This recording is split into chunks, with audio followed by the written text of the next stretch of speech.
So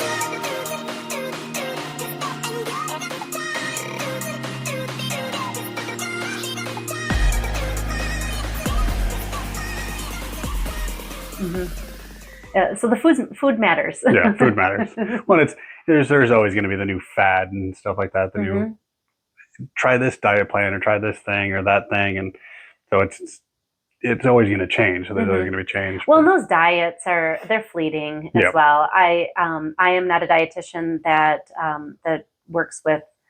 First question I get asked is, "Are you going to create a meal plan?" No. We go back to that.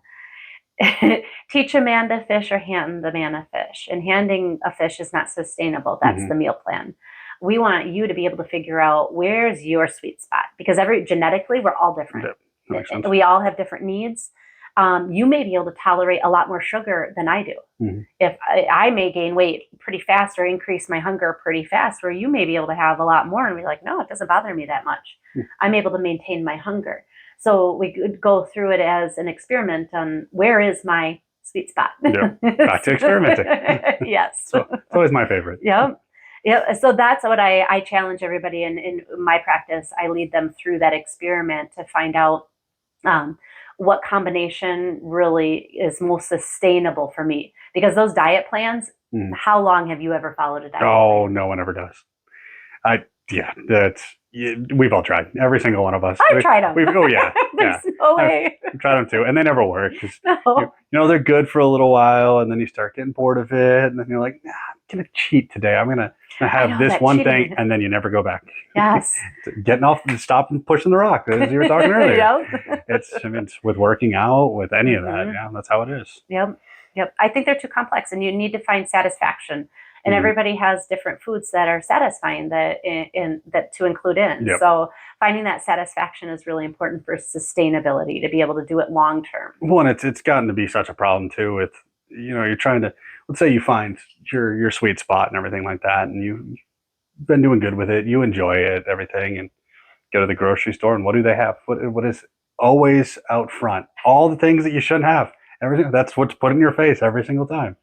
And it works. It's great. It's psychology. There's a whole big study on it and how to get people to get to the back of the store. I'm thinking of some gas stations in the Midwest. I'm not going to name them, but they have this down. And some of my patients used to say they had to avoid the store until they were able to get that hedonic, the reward center, that trigger down. It does come down, but it does take time. So they had to avoid them in that time.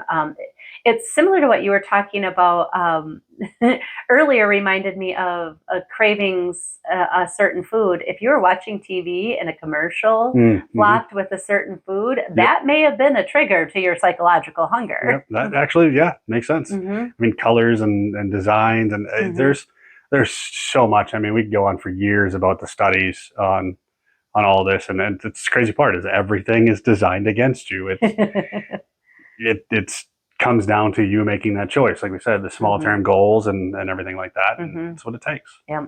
And I think when we look at change and starting to tackle this lifestyle change, it's setting yourself up for expectations to fail.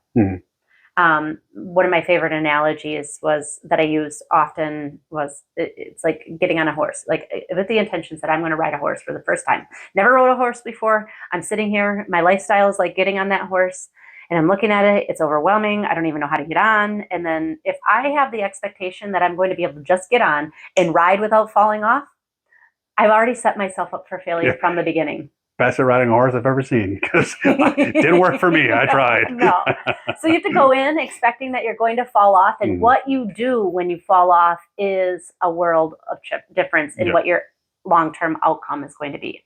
So expectation, I'm going to fall off, and be able to, what do I do? How do I pick myself up and be able to get back on? So a lot of times it's just about getting back on. It doesn't mean that you failed. It didn't mean that anything happened. It's just learning the new.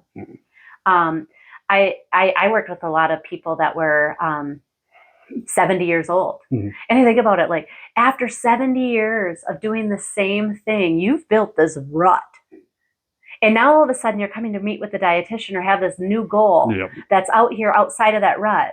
And if you expect to just be able to get out of that rut, get out of those habits that you've ingrained for a long time, and it's going to come back in, and then you're going to come back out, and then you're going to come back in, and then out, back out for a long time before all of a sudden the new habits start to kind of kick in. You're building this new rut over here, and you stay in that a little bit longer and a little bit longer. Well, it's actually a psychology concept. Deals with a lot of things, but it's brain elasticity is one of the terms that they use for it, and it's how it works. The way it was explained to me was, think of like you start out on a small trail, and then the trail turns into a path, and then the path gets concrete on it, and then that path gets used more. So we add cars, so we make it a road, and then it's a highway, and so we're building and building, and that's how your brain works. Is the more that is used, the more you go that direction, the more it becomes a prevalent thing. So of course everything's going to be hard, and you're going to go back and forth and trying, but the more you do it, the more repetition, the more comfortable you get with it, the more things you find. Yep. Like with diet, my mom and I are a great example.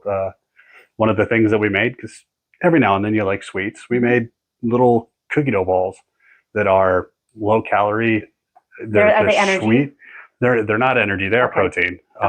But they're low calorie and everything, and they're just little balls. But when you get that really sweet tooth, you have one of those, you're good, because it's not a lot of bad things. There's only I think 4 ingredients in the whole entire thing, and it's just something to get over that little sweet tooth that you might have. And it's a miniature trifecta.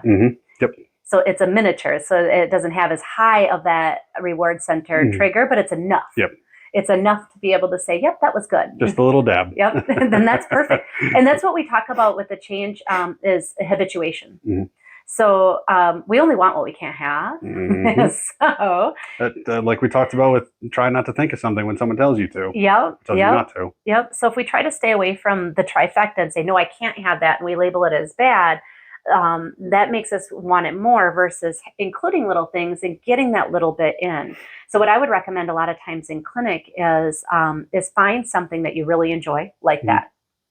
You want to really enjoy it. You want to get the satisfaction from it and include it in every single day. So one of mine I like are the little truffles. I like dark chocolate, so I do a dark chocolate truffle. I keep them in my house.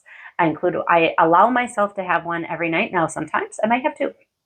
And I don't deny it, but it happens rare. But make sure that you sit down and you mindfully eat that. So I always say what mindfully eating is engaging all of the senses. All right. So don't just hurry up and eat it. You want to slowly eat it, allow them more mouth time, and think about the feel. What do you like about it? What's enjoyable? And typically the first bite is the most satisfying. And as you continuing to eat, satisfaction declines. So pay attention to that with that treat. If you eat it that way, you're going to be very satisfied on one, typically. It may take a little bit before you get to that at the beginning. But if you do that every single day, all of a sudden what you're going to notice is that you no longer care about having that chocolate or whatever it is that you eat. You're going to start to forget about it. All right. So that is the habituation effect. But if we keep it captive as this fear food, this thing that we can't have, it keeps that emotional connection heightened. And it keeps us wanting it more and more and more. So really allowing and enjoying and asking yourself, am I satisfied with it, gets us over that hump much faster. Well, one of the things, just talking about that I didn't realize, that I had always thought, following every diet trend or anything like that you follow is oh no, can't have anything sweet. Can't have anything like that. It's that absolute. And that's exactly what it is, and that's how I thought for the longest time. And it wasn't till more, like I said, life changes that I'm trying to do, and that I started doing a little more research and talking to you about some of it, and it kind of made you realize that there's a few more choices out there than I thought. I get to have a little flexibility, and my flexibility might look different than yours or somebody else's. The key is, again, that experiment, finding out where do I feel good, and am I still hitting my goals? Yep. Am I still moving in that direction? And that's the key to sustainability. That absolute no, that's where the fight, that psychological fight comes in. And no, we can have some, figure out where your sweet spot is, enjoy it though. And do that check-in. Am I satisfied with that amount? All right. So that's one of my favorites with, is include that chocolate in, don't deny yourself. And then when you're out, what's great about it is that you pick something that you really enjoy, right? So when you're out at events and they have a dessert, if it's not something I'm absolutely going to love, is it worth it? Yep. And you can ask yourself, and you may be able to, you have to be okay with saying, yes, it is. It may be worth it. It might be something that you haven't had in a long time. And you're like, I never get this, and I really want a couple bites of it. Or I can say, I have my treat that I completely enjoy at night, and I can say no to those because I know that I get something that I really love and it's worth it tonight. Fair enough. So those are nice little things to include in, not to say sugar is not bad. Yep. Too much sugar is bad. Yeah, too much. Everything in moderation. That's right. Everything in moderation. The dietitians say that all the time, but I think that we really don't take that to heart and be able to apply it to what that looks like. Well, it's the hard part because, I mean, a certain amount of moderation when it comes to some food and other food look completely different. Yeah. Like, I mean, sweets compared to eating, a steak or something like that. I mean, they're going to be completely different sizes. Now, if I eat a 70-ounce steak, that is not moderation. What? The No. protein's good, but not that much. Yeah, no. At that point, you're overloading. Right. So being able to apply that moderation and what does that look like and spread throughout the day. I think that's people's hardest part is trying to figure out moderation. And okay, well, I'm going to start following some of these healthier recipes, and I make the recipe and you go, okay, so how many pieces am I supposed to cut this thing into? Like, what's the right amount? That's where the hard part comes in. I love simple recommendations. They've worked so good in my clinic. As a matter of fact, what I do in my, so I was talking about in clinical practice, but in my private practice, I do 5 steps. And these 5 steps have been, they've been the cornerstone that's worked and is easy. Because they can be applied to any guy, any woman, anybody, and it's flexible to fit within your lifestyle. Because a lot of times what we use as dietitians is more, originally it used to be the pyramid, which was very confusing. I remember the pyramid. And then it went to my plate, which I found in clinic was still confusing for a lot of people. How does my plate fit in with breakfast? It's confusing. So it didn't give them really good, solid information. And let's face it, a lot of women, unless we're exercising quite a bit, we can have about 1,200 calories a day. That's not a lot of food. No. So then when you talk about eating 3 meals per day, we're already not listening. Yep. Because they're like, I know I can't eat that much per day. So how do you make recommendations that apply to everybody? And what I love, and one of my basis is eat 3 times per day, something with some protein and something with some fiber. The benefit of protein is it turns on that CCK, you're satisfied, and it gives you the protein that your body needs to be able to maintain your muscle. Because protein needs to be spread out throughout the day. All right. It's used for a lot of metabolic functions, not just muscle, but building hormones, building your antibodies. There's a lot of functions. It takes time. We get those 60-gram shakes or any of that telling you your body can't process that protein that high. Yep. It needs little bits. Even when I worked with football players. Yeah. Well, and that's the big thing is everybody sees, okay, well, this one versus that one has, this one has way more protein or vitamin C or vitamin D. And then there's a point where it's too much. Your body's just like, cool, thanks. Not going to use this. I think of it as a dump. Yeah, and that's exactly what it becomes. Yep. Which overwhelms our body systems. So we're better off with drips. So a little drip is a little protein, a little fiber. Fiber feeds your brain. It's a quality carbohydrate that feeds your brain in a drip. So your nice sustained energy. So if you eat the protein without the fiber and you haven't had any carbohydrate for a while, your liver is going to break down your muscle to maintain your blood sugar and feed your brain.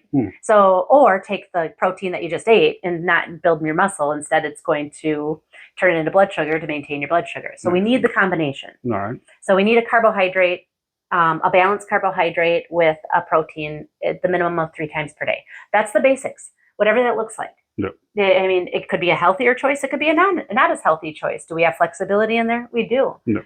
I did that, and then also find out what we already talked about was the sugar, reducing that sugar, right? Figure out where your sweet spot is.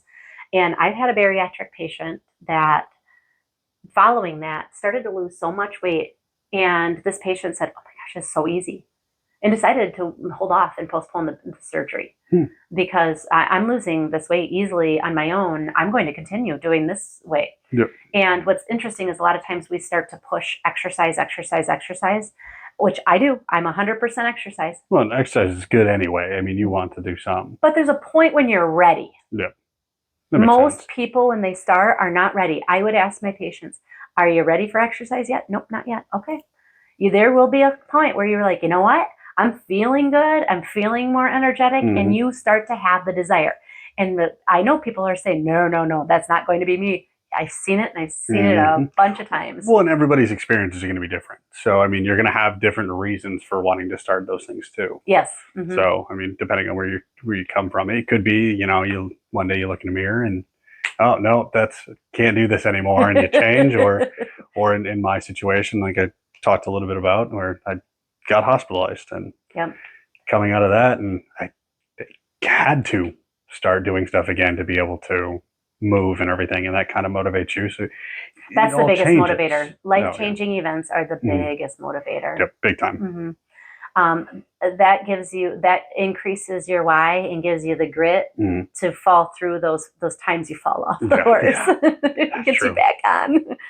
So I mean, it can happen with other ones, but a lot of times it's a diagnosis, a life-changing event, something that all of a sudden we go, oh, I better start watching this, and I better start getting serious about it. Those typically are the ones that last the longest. Yeah, and that's like I said, it's different for each person, and you feel it's because it's commitment. Yeah, and sometimes when it's getting the rug pulled out from under you. Sometimes that's what you need. I mean, there's exposure therapy and everything. Again. And then just, oh man, got to change this, got to do this differently.